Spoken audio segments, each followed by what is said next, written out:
Bismillahirrahmanirrahim. Assalamualaikum warahmatullahi wabarakatuh. Bagaimana keadaan semuanya?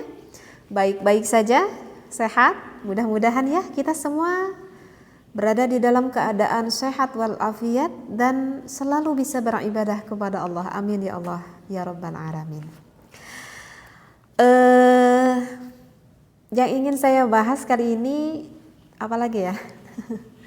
Yang ingin saya bahas kali ini, boleh nggak sih seorang suami itu nganggurin istrinya? Apa nganggurin istrinya? Iya, boleh nggak sih sang suami itu nganggurin istrinya? Mubazir banget ya, istrinya dianggurin.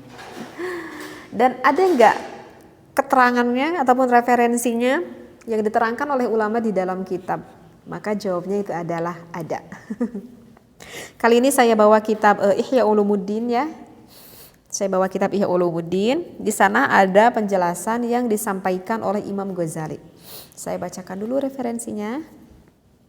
Maaf, saya agak sedikit pilek. Bismillahirrahmanirrahim. Bismillah, alhamdulillah, wassalatu wassalamu ala rasulillah. Qala al-Imamul Ghazali, berkata Imam Ghazali, yang bagi seharusnya ayatiha suami mendatangi sang istri fi kulli arba'i layalin marratin, yaitu di setiap 4 malam sekali. Fahuwa a'dalu, maka hal itu lebih dianggap adil ataupun ideal lah gitu ya.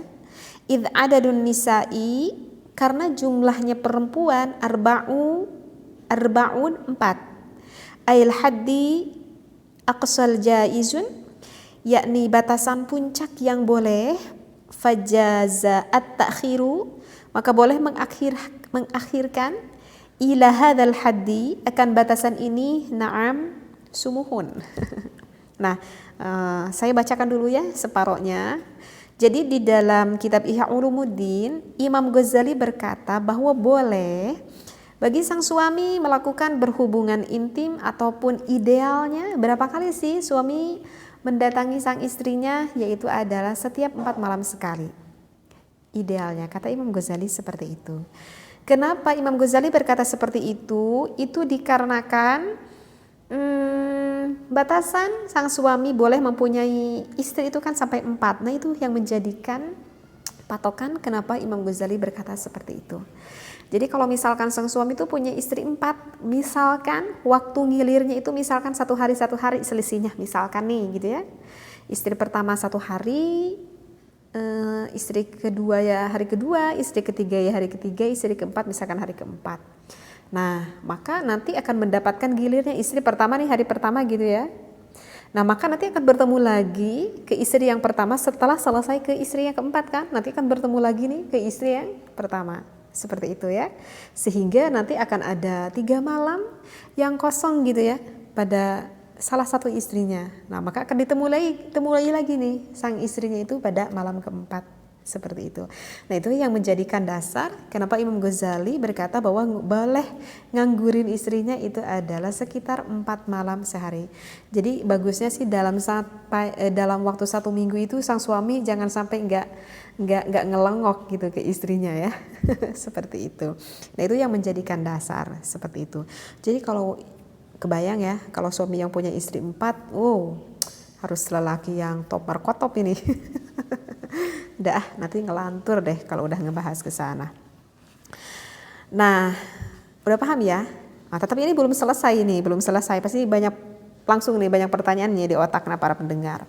Nah, kemudian di sini dilanjutkan yang bagi seharusnya ayyazida ataupun enggak apa-apa nih untuk menambahi untuk suami au yankuso ataupun mengurangi bihasabi hajatiha sesuai kebutuhan istrinya. Dengar nih, sesuai kebutuhan istrinya. Fitah sini tujuannya adalah apa? Di dalam penjagaan. Fa inna tahsinaha, sesungguhnya menjaga istri agar tidak terjerumus ke haram. Misalkan si istrinya takut dikhawatirkan selingkuh misalkan. Wajibun alaihi, maka ini adalah kewajiban bagi seorang suaminya. Nah sekarang ada timbul lagi pertanyaan, apakah itu memang hukum mutlak mengunjungi sang istri itu harus 4 malam sekali? Kalau yang dengar ini para pengantin baru pasti ini akan kelabakan. Karena pengantin baru yang umurnya itu masih muda-muda, itu biasanya di dalam satu hari itu kuat nih sampai 3 bahkan sampai 4 kali nih siang malamnya. Aduh, kalau saya harus nunggu sampai 4 hari ini gimana nih? Jadi ini bukan hukum mutlak seperti itu. Artinya idealnya diperbolehkan, istilahnya seperti itu ya. Jadi kan barusan juga disampaikan auyan kuso, boleh kok mengurangi waktunya. Kalau misalkan kuat bagi pengantin baru sehari sampai beberapa kali ya nggak apa-apa, lakukanlah hal itu gitu. Nah ini mungkin yang lebih cocoknya seperti umuran saya nih yang udah umur 40 tahunan gini kan beda itu kekuatannya sama seperti pengantin baru gitu ya. Nah maka idealnya itu seperti itu ya. Dan adapun masalah ini sebetulnya sudah pernah saya jelaskan ya dari tingkatan-tingkatan umurnya ya, kalau yang sebelumnya pernah lihat pembahasan di video saya sebelumnya. Seperti itu ya. Jadi untuk ini sih sebenarnya boleh dikurangi oleh suami, oleh ditambahi oleh sang suaminya. Artinya adalah ya sesuai kebutuhan istri ataupun sesuai kebutuhan sang suami. Hanya saja di sini dikatakan bihasabi hajatiha, sesuai kebutuhan sang istrinya. Jadi yang dikatakan sesuai kebutuhan sang istrinya, jangan sang suami itu berpikir kalau misalkan sang istri nggak memenuhi keinginan suaminya maka terlaknatlah sang istrinya. Jangan berpikir hanya sang istrinya saja loh yang terlaknat. Kemudian kalau misalkan istrinya yang lagi pengen, kemudian sang suaminya yang hare-hare aja gitu, apakah terlaknat nggak bagi sang suaminya? Sama ya. Maka jangan berpikir hanya istrinya aja nih yang akan kena laknat. Sang suami pun ya, kalau misalkan sang istri meminta, maka itu ya harus dipertimbangkan dong ya. Ya kalau misalkan untuk seorang istri kalau minta itu kebanyakan malu. Iya, saya paham kebanyakan wanita itu malu ya. Tapi itu malu biasanya sih bagi pengantin anyar. Ya sekitar 1-5 tahun. Tapi kalau yang udah berumah tangga seperti saya yang udah puluhan tahun, masa masih mau terus mengukut kemaluannya sama sang suami? Toh memang itu adalah kebutuhan biologis bareng-bareng. Jadi kalau menurut saya wahai para istri, ya gak perlu malu juga ya, karena itu memang kebutuhan Anda seperti itu. Jadi kalau misalkan wahai para suami, jika istri Anda mau, maka di sini dikatakan wajibun alaihi. Menurut Imam Ghazali di sini dikatakan maka wajib bagi sang suami untuk memenuhi akan kebutuhan biologis sang istrinya. Kenapa harus dipenuhi kebutuhan biologis sang istrinya? Kenapa? Karena fitah sini. Karena menjaga. Menjaga dari apa? Menjaga dari hal yang tidak diinginkan. Fa inna tahsinaha, sesungguhnya menjaga istri dari hal yang diharamkan. Ya, apa saja itulah. Gitu ya.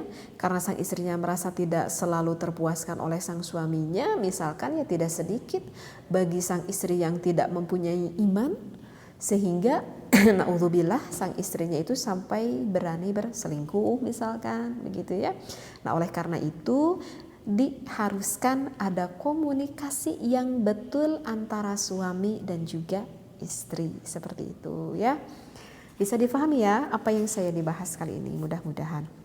Tetapi ada yang ingin saya sampaikan ya wahai para suami, ada yang harus diperhatikan itu ada kepuasan sang istri ya wahai para suami, karena secara penelitian itu saya merasa kasihan juga ya kepada para wanita. Secara penelitian itu sekitar 50% wanita itu tidak bisa sampai kepada puncak orgasme gitu ya, tidak sampai pada puncak orgasme. Oleh karena itu bagi sang suami yang bisa menyenangkan sang istrinya ketika berhubungan intim itu adalah ketika sang istrinya itu bisa sampai pada puncak ar-rasyah al-jinsiyah.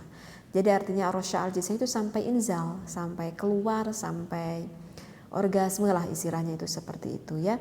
Jadi layaknya kalian melakukan berhubungan intim, tidak meniru seperti binatang.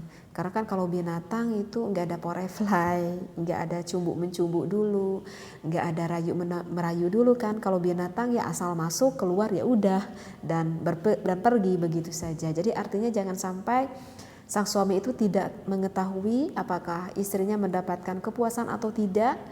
Asal suaminya merasa udah puas lalu tidur dengan enaknya tanpa mengetahui sang istrinya ya setelah itu. Nah itu ini menurut penelitian ya, menurut penelitian itu seperti itu. Jadi oleh karena itu mudah-mudahan para pendengar semuanya, kita bagi suami yang bisa menyenangkan istrinya dan juga istri yang selalu bisa menyenangkan suaminya.